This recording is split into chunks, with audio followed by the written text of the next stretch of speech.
The cocaine mystery at the White House just keeps getting more complicated as the story shifts once again.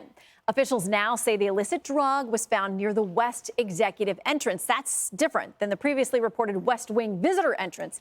It is a location that's just steps away from the highly sensitive Situation Room, where some of the nation's top secret missions like the raid on bin Laden take place. House Republicans opening up their own investigation, calling the events shameful. But National Security Advisor Jake Sullivan says there is no need to worry.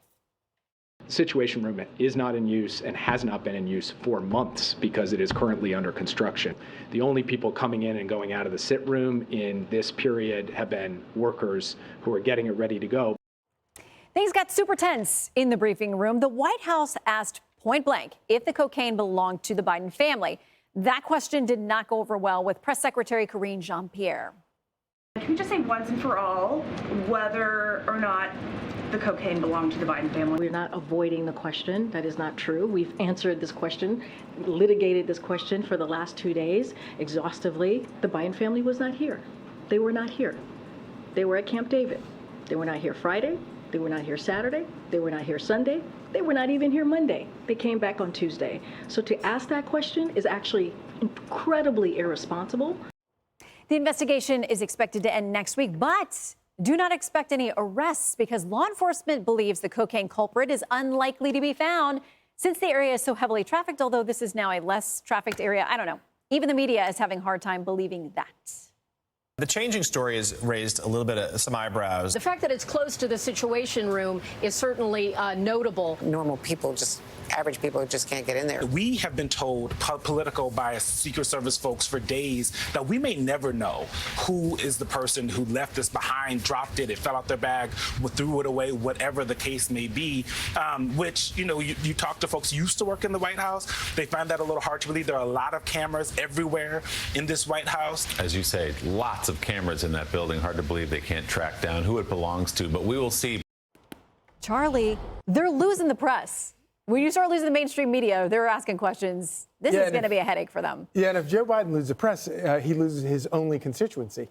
But it is kind of interesting how the baggie, the dime bag, is kind of moving its way through the entire White House from an area that was, you know, the library is a little bit more secluded and a little bit more, you know, exclusive access to the library. But as it sort of moves along, and I'm not saying they're trying to protect anybody. I'm not trying to suggest they're trying to protect any one individual. But I do think it's kind of interesting that it's moved its way all the way over to the West Wing lobby and then outside of the Situation Room. And then now they're talking about, oh, no, but the Situation Room is under construction. And so, you know, it was probably a, you know, construction worker. Well, is that the next step in this conversation? I think it is. I think they're doing everything they can to try to. And again, would never suggest they're trying to cover up for anybody.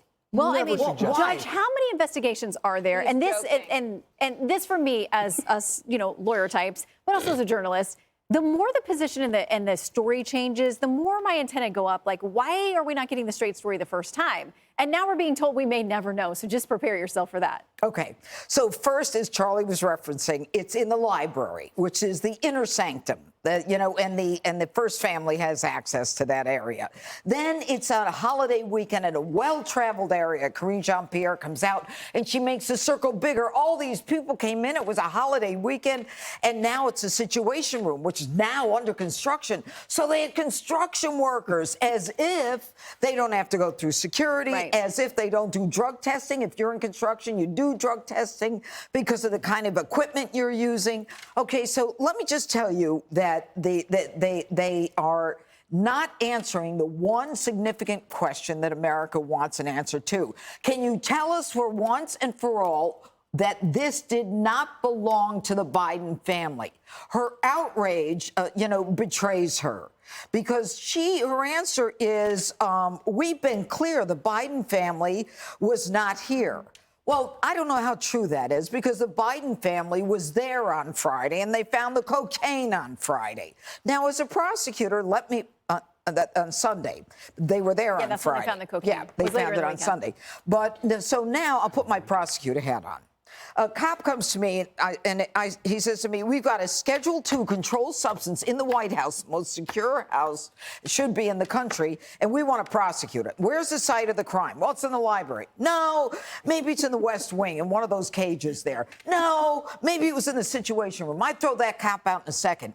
And if they were to get it charged, defense attorney would come in and say, Your Honor, this must be dismissed. They're clearly playing with the site of the crime. And finally, let me just say that when they say we may never figure it out, that means that they don't have an answer, and that even if they had an answer, they don't want to give you an answer. So this is the ultimate cover-up, an illegal substance in one of the most protected houses in the United States, and their inability and their refusal to answer questions is an outrage. I sense a bit of skepticism from the judge. So let's play a little bit of Jake Sullivan here talking about the idea that everybody gets drug tested. We have rigorous drug testing policies at the White House. We have rigorous drug use policies here at the White House. We take those extremely seriously. So we'll let the investigation unfold. If it involves someone from the White House, the appropriate consequences will ensue. If it involves some visitor who came in and left it, then that's a different matter. Jessica, doesn't it behoove them, though, to get a name? Because they're just rampant speculation. Don't you think they would want to say, like, we're going to, I mean, he says they'll be punished if we can figure it out. But we're getting these mixed messages about, but we never may know who it is. Better for them if we do know, all of us.